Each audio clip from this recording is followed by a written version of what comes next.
During my whole life, I have not had 24 hours of happiness. So said Prince Bismarck, one of the greatest statesmen of the 19th century. 83 years of wealth, fame, honors, power, influence, prosperity, and triumph. Years when he held an empire in his fingers, but not one day of happiness. Happiness is the greatest paradox in nature. It can grow in any soil, live under any conditions. It defies environment. It comes from within. It is the revelation of the depths of the inner life, as light and heat proclaim the sun from which they radiate. Happiness consists not of having, but of being, not of possessing, but of enjoying. It is the warm glow of a heart at peace with itself. A martyr at the stake may have happiness that a king on his throne might envy. Man is the creator of his own happiness. It is the aroma of a life lived in harmony with high ideals. For what a man has, he may be dependent on others. For what he is, rests with him alone. What he obtains in life is but acquisition, but what he attains is growth. Happiness is the soul's joy in the possession of the intangible. Absolute, perfect, continuous happiness in life is impossible for the human. It would mean the consummation of attainments, the individual consciousness of a perfectly fulfilled destiny. Happiness is paradoxic because it may coexist with trial, sorrow, and poverty.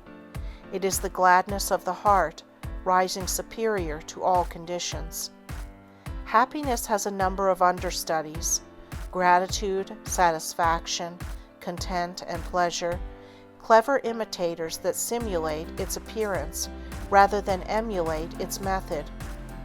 Gratification is a harmony between our desires and our possessions. It is ever incomplete. It is the thankful acceptance of part. It is a mental pleasure in the quality of what one receives, an unsatisfiedness as to the quantity. It may be an element in happiness, but in itself, it is not happiness. Satisfaction is a perfect identity of our desires and our possessions. It exists only so long as this perfect union and unity can be preserved. But every realized ideal gives birth to new ideals. Every step in advance reveals large domains of the unattained. Every feeding stimulates new appetites. Then the desires and possessions are no longer identical, no longer equal. New cravings call forth new activities. The equipoise is destroyed, and dissatisfaction re-enters. Man might possess everything tangible in the world, and yet not be happy, for happiness is the satisfying of the soul, not of the mind or the body. Dissatisfaction, in its highest sense, is the keynote of all advance, the evidence of new aspirations, the guarantee of the progressive revelation of new possibilities. Content is a greatly overrated virtue. It is a kind of deluded despair. It is the feeling with which we continue to accept substitutes without striving for the realities. Content makes the trained individual swallow vinegar and try to smack his lips as if it were wine. Content enables one to warm his hands at the fire of a past joy that exists only in memory. Content is a mental and moral chloroform that deadens the activities of the individual to rise to higher planes of life and growth. Man should never be contented with anything less than the best efforts of his nature can possibly secure for him. Content makes the world more comfortable for the individual, but it is the death knell of progress. Man should be content with each step of progress merely as a station, discontented with it as a destination, contented with it as a step, discontented with it as a finality.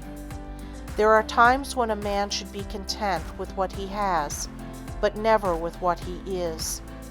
But content is not happiness, neither is pleasure. Pleasure is temporary, happiness is continuous. Pleasure is a note, happiness is a symphony. Pleasure may exist when conscious utters protests. Happiness, never. Pleasure may have its dregs and its lees, but none can be found in the cup of happiness. Man is the only animal that can be really happy. To the rest of the creation belong only weak imitations of the understudies. Happiness represents a peaceful attunement of a life with a standard of living. It can never be made by the individual, by himself, for himself. It is one of the incidental byproducts of an unselfish life. No man can make his own happiness the one object of his life and attain it, any more than he can jump on the far end of his shadow.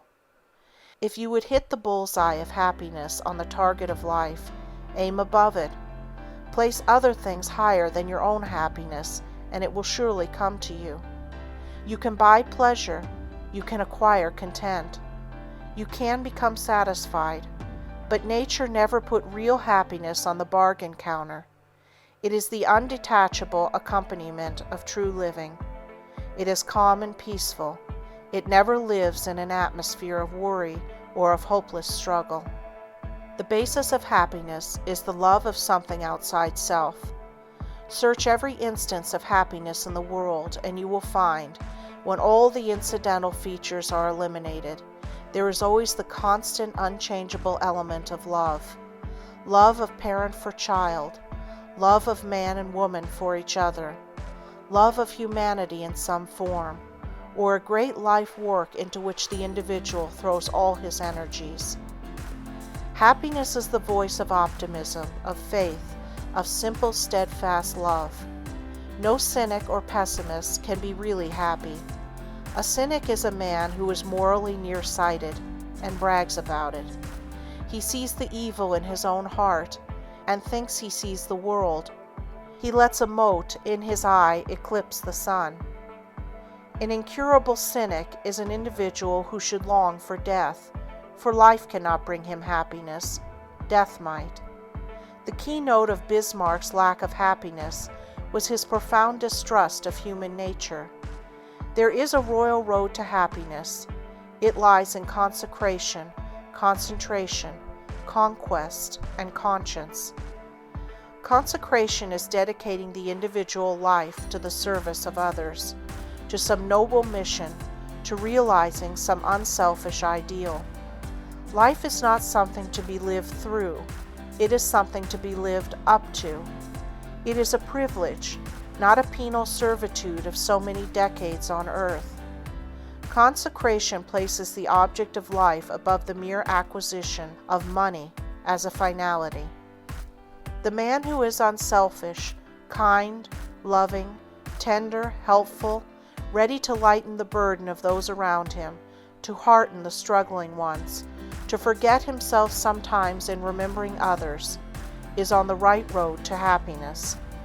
Consecration is ever active, bold and aggressive, fearing not but possible disloyalty to high ideals. Concentration makes the individual life simpler and deeper.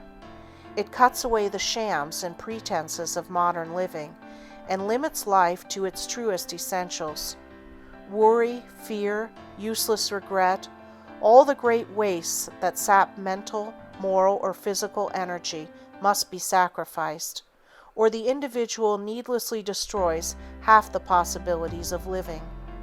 A great purpose in life, something that unifies the strands and threads of each day's thinking, something that takes the sting from the petty trials, sorrows, sufferings, and blunders of life, is a great aid to concentration. Soldiers in battle may forget their wounds, or even be unconscious of them, in the inspiration of battling for what they believe is right. Concentration dignifies a humble life. It makes a great life sublime. In morals, it is a shortcut to simplicity. It leads to right for right's sake, without thought of policy or of reward. It brings calm and rest to the individual, a serenity that is but the sunlight of happiness. Conquest is the overcoming of an evil habit, the rising superior to opposition and attack.